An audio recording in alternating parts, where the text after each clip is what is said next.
Hi students, this is AJ sir. Let's study 9th standard ICSE Math, exercise 3C and 3D. Now we have studied the formula for compound interest annually. Now this is the formula for calculating the amount when the interest is compounded half yearly, that is after every 6 months. The only difference here is multiply the denominator by 2 and the time period by 2. That's it. So this way we'll get the amount after the given number of years, but here the interest is compounded half yearly.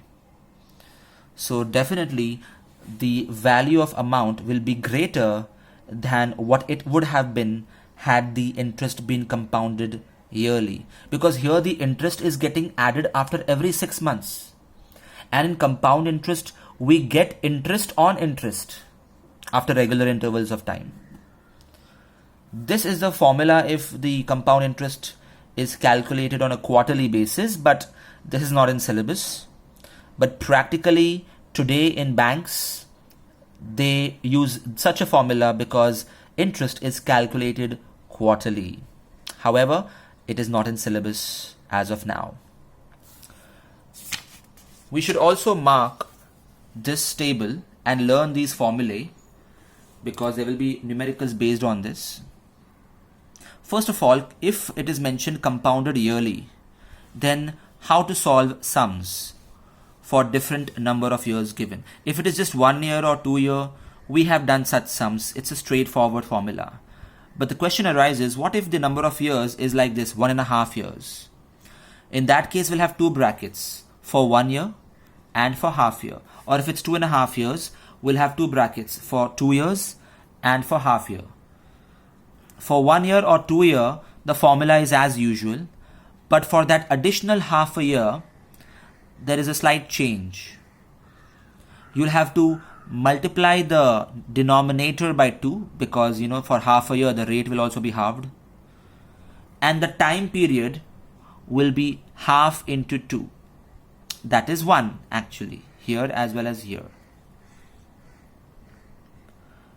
So just learn these formulae, then numericals will become straightforward. But what if it is compounded half yearly? Again, if it's 1 year or 2 year, it's a straightforward formula. The denominator is multiplied by 2 and the numerator, the power is also multiplied by the number of years into 2. But what if it is 1.5 years and 2.5 years? Well, nothing different here. Same logic. The denominator here and here will be multiplied by 2, and in the power just multiply the time period by 2. So 1.5 is actually 3 upon 2 multiplied by 2. 2 will get cancelled, of course, and it will become 3. So again, just learn these formulae and apply it straight away in any numericals. Let's do some numericals to get the hang of this. Now in question 2, they've asked for the difference between the compound interest compounded yearly and half yearly on 10,000 rupees, that's the principal, for 18 months, that's 1.5 years, at 10% per annum, so the rate is same. So here we'll solve the two cases. In case 1, let's find the compound interest calculated annually. It's for 1.5 years, so the formula is amount is P, then the formula for 1 year, and then the formula for half a year. But for the half a year part, there is a slight change. Multiply the denominator by 2 and the power by 2. Remember that. That is only for the half year part. Then we substitute the values and solve usually. Here 2 and 2 gets cancelled. So that's power of 1. 0, 0 cut. Remove the LCM here and here. We are left with this. On multiplication we get the amount. And compound interest is amount minus principal, which comes up to 1,550. That is when calculated annually. Now we know that in case 2, when the compound interest will be calculated half yearly, definitely the compound interest will be a little greater than this. The smaller the time duration for compounding, the more profitable it is. So here the formula for 1.5 years when compounded half yearly is this. The difference in this formula is the time period is 3/2. We don't have to separate 1 year and half a year when compounded half yearly. But here the denominator will be multiplied by 2 and the power will also be multiplied by 2. So remember this. And now just substitute the values, cut 0, 0, take LCM, you get this, and 0, 0, 0 gets cut, reduce as much as possible. Then you have to divide in the rough work and you get this as the amount. And compound interest is amount minus the principal, which comes up to this. So clearly this is greater than the compound interest when calculated annually.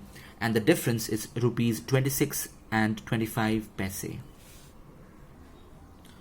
Now in question 5, Ashok invests a certain sum of money compounded yearly and Geeta invests the same amount compounded half yearly. Obviously Geeta will get more interest and more amount in the end. So she gets 33 rupees more. So we have to calculate the original principal for both of them. Now such sums are very similar to the sums we did in the previous exercises. The only difference is that here the formulae used are a bit different for half yearly. So again here we'll have two cases. First of all, in Ashok's case, we assume principal to be 100. We can do it by the X method as well, but I find the 100 method easier to solve. It's for 1.5 years. Now, whenever it is compounded annually, we have to split it into two brackets. The half yearly calculation is always separated.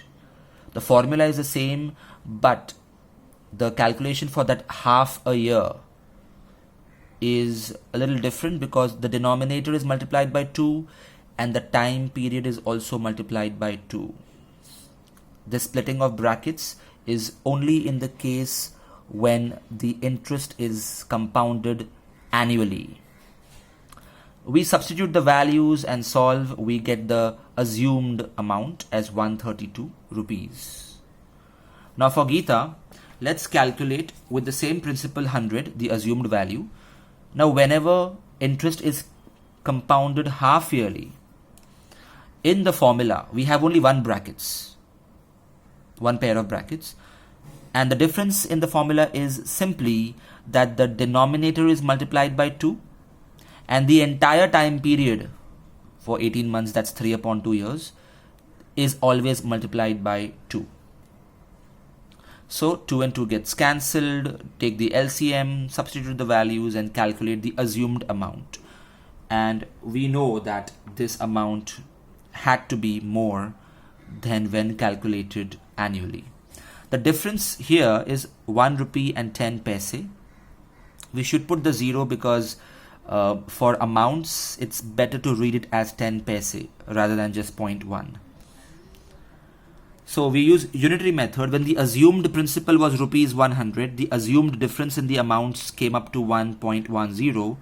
When the actual difference is 33 rupees as given in the question, what is the actual principal? Cross multiply and get the answer. It's rupees 3000. Students, mark the 5th sum and the 7th sum as IMP. In the 7th sum, the principal is given and the compound interest is given and even the rate. But the time is asked.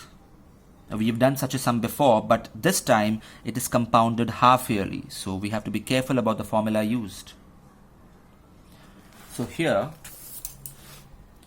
first we calculate the total amount because we know the formula for the amount.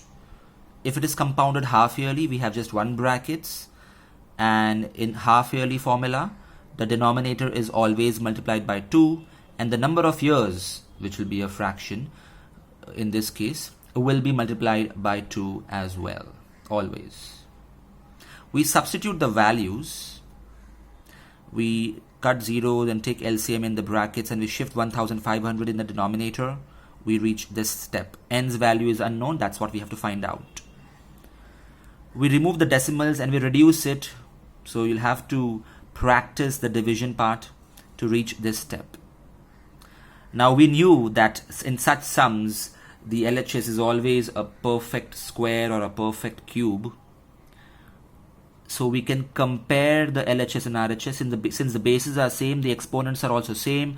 So 2n is equal to 3 and n is equal to 3 upon 2. That's 1.5 years or 18 months.